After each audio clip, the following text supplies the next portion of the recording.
Assalamualaikum warahmatullahi wabarakatuh. Yang saya hormati Bapak Promotor Profesor Dr. Haji Bustari Mukhtar, Bapak Profesor Dr. Haji Firman M. Kons. Selanjutnya Bapak Pembahas Bapak Profesor Dr. Haji Erni Bardian dan Dr. Haji Nur Hasan Syah. Pada kesempatan kali ini saya ingin mempresentasikan hasil penelitian disertasi yang berjudul pengembangan modul pengelolaan sarana air minum dan sanitasi berbasis masyarakat. Latar belakang masalah yang menjadi titik pangkal rasionalitasnya adalah karena di Kabupaten Padang Pariaman telah dibangun sarana penyediaan air minum dan sanitasi berbasis masyarakat yang merupakan program penyediaan air minum dan sanitasi berbasis masyarakat yang serentak dilakukan di wilayah Republik Indonesia sejak tahun 2008 sampai sekarang. Hasilnya adalah telah terbangun sarana-sarana di masing-masing daerah dan itu dimanfaatkan oleh masyarakat setempat. Sebagai orang yang berkiprah di bidang lingkungan hidup, maka saya melihat dari kenyataan yang demikian merupakan suatu upaya dalam melaksanakan konsep pembangunan berkelanjutan yang menyentuh 3 pilar ekologis, ekonomis, dan sosial. Tetapi kenyataannya, tentu saja program tersebut tidak semulus apa yang direncanakan. Ternyata ada 26,7% sarana tersebut tidak bisa terpelihara dengan baik, dan oleh karena itu dari sudut pandang pendidikan lingkungan, saya berusaha mencari akar persoalan dan saya temukan bahwa persoalannya terletak kepada materi pelatihan yang diberikan. Bahwa materi yang ada sekarang tidak bisa menjadi sumber atau media belajar mandiri yang efektif bagi kelompok pengelola. Oleh karena itu, maka saya merumuskan permasalahan itu, apa modul yang ada sekarang. Yang kedua, bagaimana mengembangkan modul ke depan. Bagaimana mengembangkan modul ke depan ini, maka model yang cocok untuk penelitian seperti ini adalah ADDIE, karena dari situ bisa saya menganalisis paling tidak 5 aspek. Pertama, aspek kebutuhan, aspek masalah, aspek peserta atau target, aspek literatur, dan terakhir aspek dari goals-nya, tujuannya. Kemudian baru bisa dilakukan desain dan di-develop, diimplementasikan, dan terakhir dievaluasi. Kajian teori yang terkait dengan hasil penelitian saya ini adalah pertama tentu tentang konservasi sumber daya alam, dalam hal ini adalah sumber daya air. Kemudian dalam hal teknik konstruksi, kemudian partisipasi, kemudian keterampilan, aspek pendidikan lingkungan, dan terakhir adalah tentang modul itu sendiri. Jadi dari hasil kajian teori saya dapat bahwa partisipasi itu tidak akan berhasil tanpa adanya keterampilan.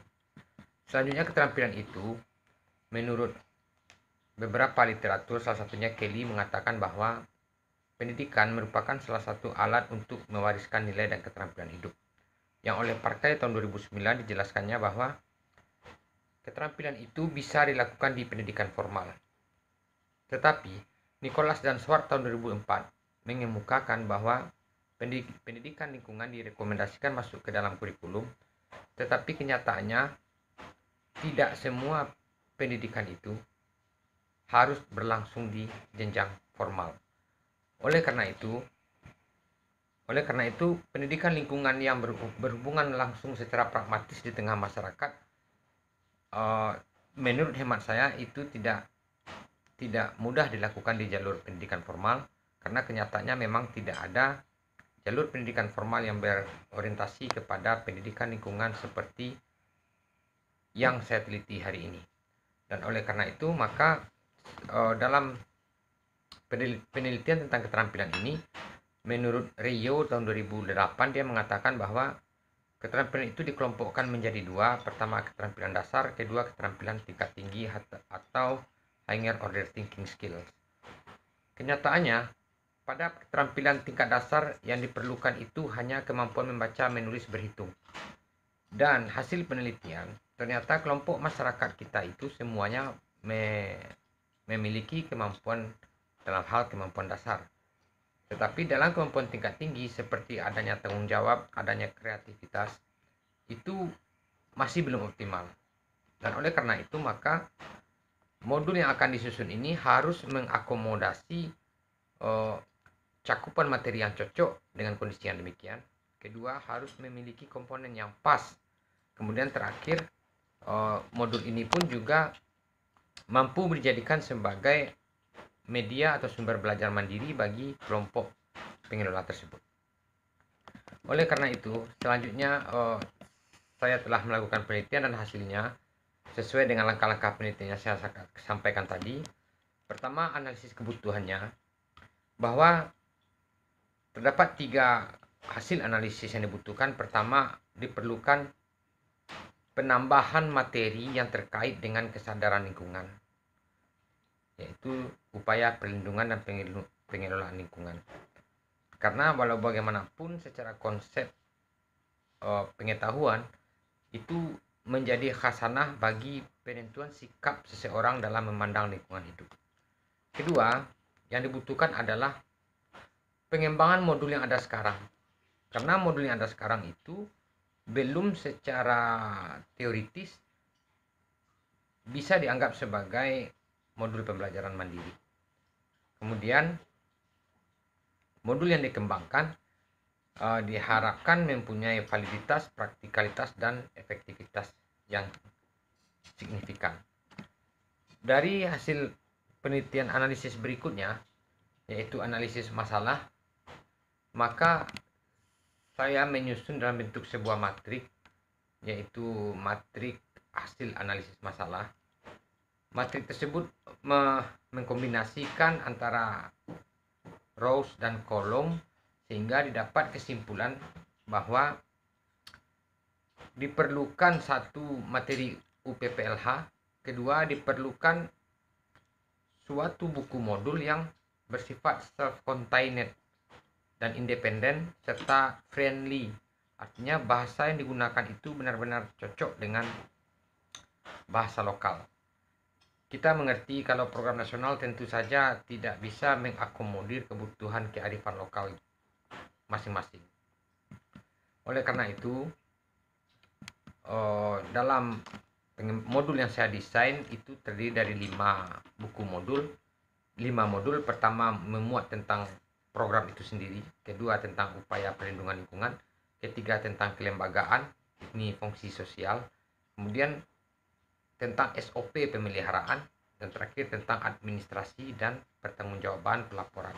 Ini berkaitan dengan fungsi ekonomis karena mempunyai nilai kalkulasi keuangan bagaimana kelompok pengelola melakukan transparansi dan mengalokasikan serta mengestimasi pengembangan dari kasnya yang ada hari ini.